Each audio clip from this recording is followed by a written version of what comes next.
C'est samedi dernier qu'a eu lieu l'inauguration officielle du jardin communautaire ici à Val-Brillant. C'est un projet qui a été réalisé en collaboration entre la Corporation Fenêtre Lac-Matapédia et la municipalité de Val-Brillant.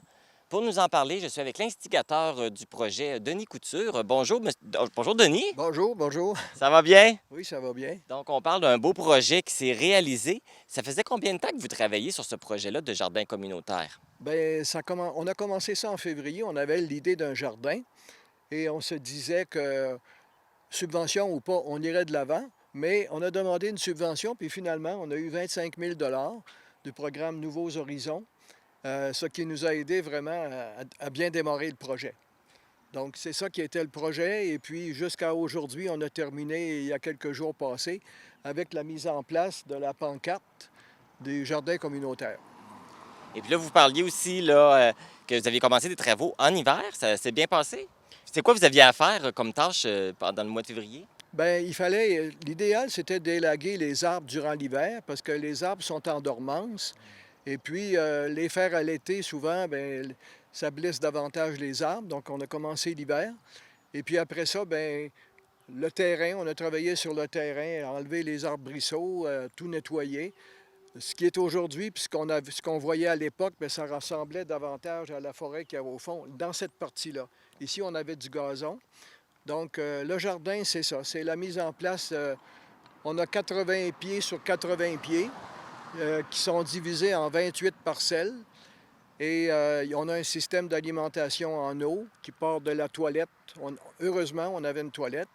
Et le terrain a été mis à la disposition de bénévoles par la municipalité.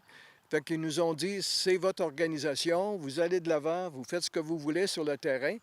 Et c'est comme ça qu'on a donné naissance à nos jardins. Donc, on a un cabanon pour mettre tout l'outillage.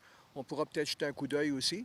Et puis, bon, il y avait des bacs et puis ces 28 parcelles-là avec un système de canalisation pour arroser. Donc là, vous mentionnez que 28 parcelles. Est-ce que c'est 28 personnes différentes qui vont s'occuper de chacune de ces parcelles? En principe, oui. On a 2 parcelles au fond là-bas. C'est pour les gens du terrain de jeu, les jeunes du terrain de jeu. Donc, les monitrices viennent avec les enfants, ils cultivent, et puis c'est une belle participation à date. Ils viennent presque tous les jours. Donc, c'est des gens très fidèles.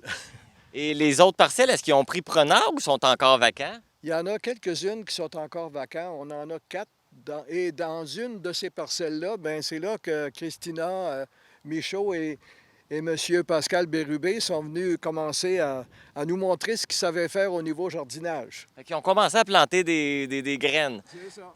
Qu'est-ce qu'on va retrouver dans ce jardin-là? Bien, on va trouver des graines des navets, en principe, supposés être des beaux navets. Donc, c'est ce qu'on avait sous la main à ce moment-là. C'était un peu comme une surprise qu'on voulait leur faire. Et puis, c'est ça, ils se sont prêtés au jeu, puis ils se sont mis de l'avant tout de suite, puis on a fait ça. Et s'il y a des gens qui sont intéressés à s'occuper d'une parcelle, comment ils doivent procéder? Bien, la première chose, c'est qu'à l'intérieur du cabanon, on a un tableau avec les parcelles, les numéros de parcelles. Puis si quelqu'un est intéressé, d'abord, il peut communiquer avec Mme Madeleine Damour. On a les numéros de téléphone sur à peu près tous les documents de Val-Brillant. Et aussi, on peut aller directement sur le tableau puis inscrire son nom sur une parcelle qui est disponible. Et puis là, à ce moment-là, on peut commencer à semer. C'est ça. C'est ça. On peut commencer à semer avec nos propres instruments ou bien en utilisant les instruments qu'on a mis à la disposition des gens. Et puis là, ça reste personnel aux gens ou si ce qui va être récolté, ça va être communautaire? Chaque personne récoltera ce qu'il aura semé, ou en tout cas ce qui restera de ce qu'il aura semé. Mais en principe, les gens, il y a beaucoup de gens qui ont des bonnes connaissances, qui aident les autres à montrer comment faire. Donc, c'est un jardin c'est beaucoup convivial pour l'instant. Fait qu'il va y avoir beaucoup d'entraide, là. Ce que je sens, il va y avoir beaucoup d'entraide entre les gens. C'est certain, il va y avoir beaucoup d'entraide. Il y a déjà beaucoup d'entraide. Déjà, bon, ben c'est parfait. Ben, merci beaucoup, Denis. C'est un vraiment très beau projet pour les citoyens de Val-Brillant. Fait que félicitations pour ce beau projet. Oui, merci. Merci à la municipalité d'avoir nous avoir laissé ce terrain-là. C'est vraiment un beau cadeau. Merci. Alors, on invite, il y a des gens qui ont le goût, qui n'ont pas de place parfois chez eux qui n'ont pas d'emplacement pour se faire un petit jardin, bien, c'est possible d'avoir un petit lot ici, de se réserver un petit lot ici au jardin communautaire de Valbriand là, pour cultiver ses légumes.